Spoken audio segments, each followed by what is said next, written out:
अवश्य राजनायक होगा।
राजनायक।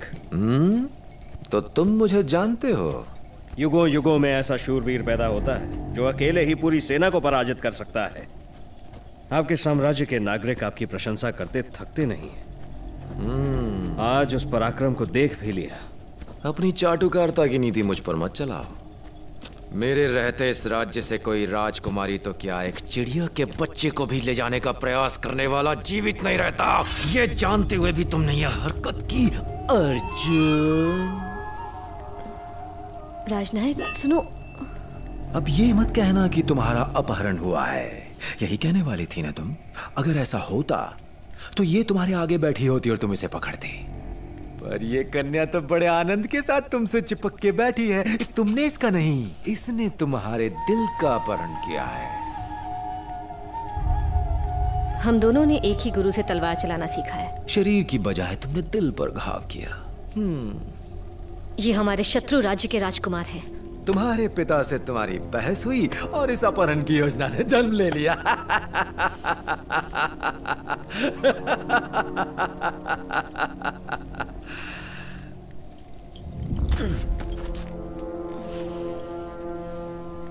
राजनायक, ये मुझसे बहुत प्रेम करती हैं। इनके बिना मैं जीवित नहीं रह सकता। अच्छा, कृपया हमें जाने दें।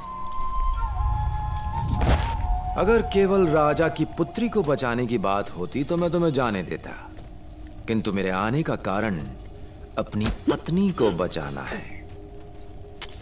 मेरी प्रिय रत्तू। राजनायक। चलो ना, रासलीला करते हैं ना। राजनायक, इस पर मेरा हक है। राजनायक। नहीं है? ठीक है, हम लड़ेंगे। पहला वार तुम करोगे। मेरे मरने पर तुम इसे ले जाना। आ जाओ। नहीं अर्जुन। इसे रोक कर तुम एक तरीके से मेरी ही प्रशंसा कर रही हो। इतना प्रेम करती हो मुझसे। चलो, इसके लिए मैं तुम्हें थोड़ी उदारता दिखाता हूं। मैं बिना शस्त्र के लड़ूंगा।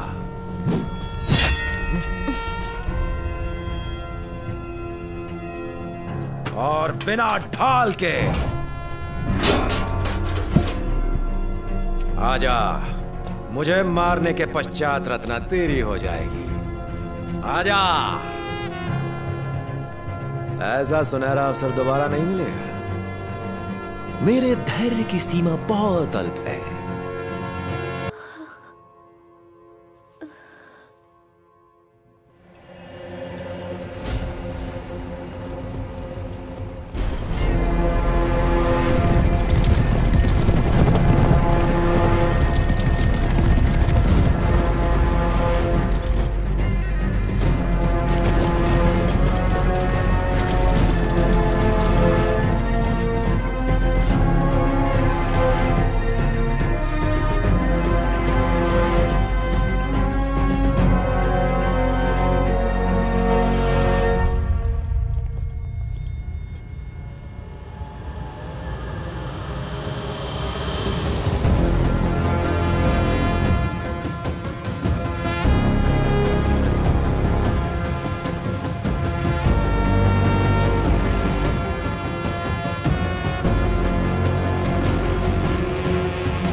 अपनी पुत्री के लौटने के उल्लास से अधिक आपको मुझे अपने दामाद के रूप में स्वीकारने का खेद होता प्रतीत हो रहा है। राजनायक के समक्ष शस्त्र का प्रयोग और शब्दों का चयन ध्यानपूर्वक करना चाहिए। वचनानुसार राजकुमारी को बचाने के बदले आधा राज्य और बाकी आधा राज्य दहेज स्वरूप मुझे सौंपा जाना चाहिए। सेनापति, क्या है? वो नियम अनुसार राजकुमार ही राजा बन सकते हैं। राजकुमार अब नहीं है, अब क्या?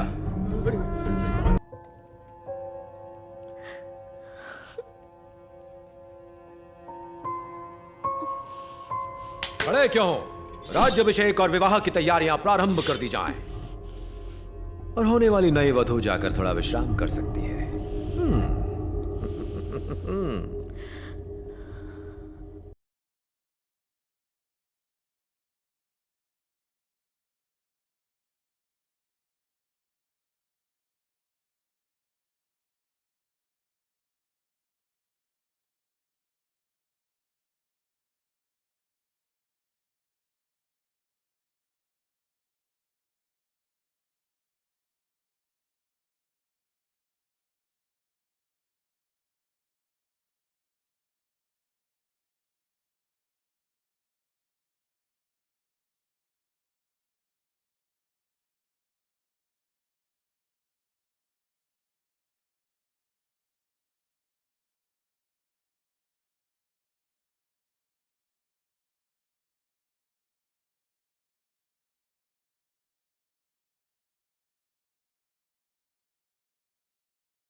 पैर लड़खड़ा रहे हैं राजनायक।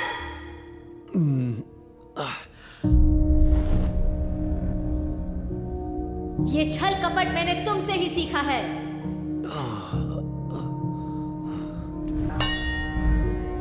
अपने परिवार का वध करने वाले से विवाह करने का निर्णय मैंने ऐसे ही नहीं लिया। मैं घायल शेरनी हूं जो घात लगाए बैठी थी इसी अवसर के लिए।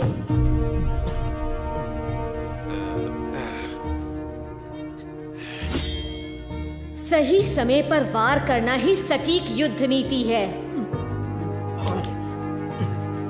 तुम्हारे समक्ष सुंदरता का जाल बिछाया ताकि तुम अपनी चेतना खो सको।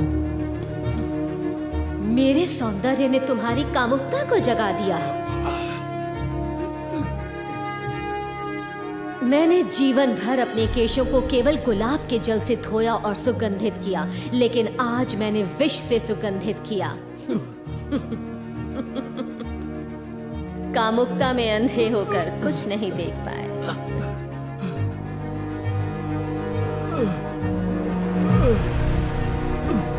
राजनायक, सिर्फ इस जन्म में नहीं, हर जन्म में तुम्हारी मृत्यु का कारण मैं बनूंगी।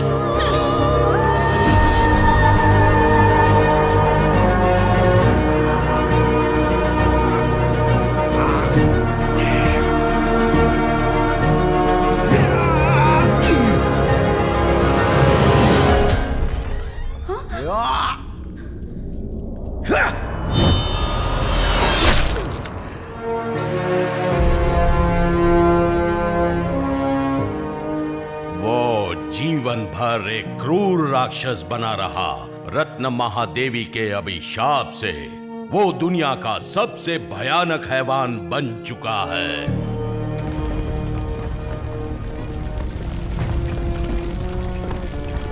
एक साम्राज्य खंडित होने लगा। रत्न महादेवी के महल में राजनायक और 12 जिंदा जला दिए गए सेनापतियों की आत्माओं ने बैठक लगाना शुरू कर दिया और लोगों ने वो राज्य छोड़ दिया। विश्वास पात्र राजभक्त महल में पुनः प्रवेश पाने के लिए पंडितों की मदद से पाठ पूजा करवाने लगे।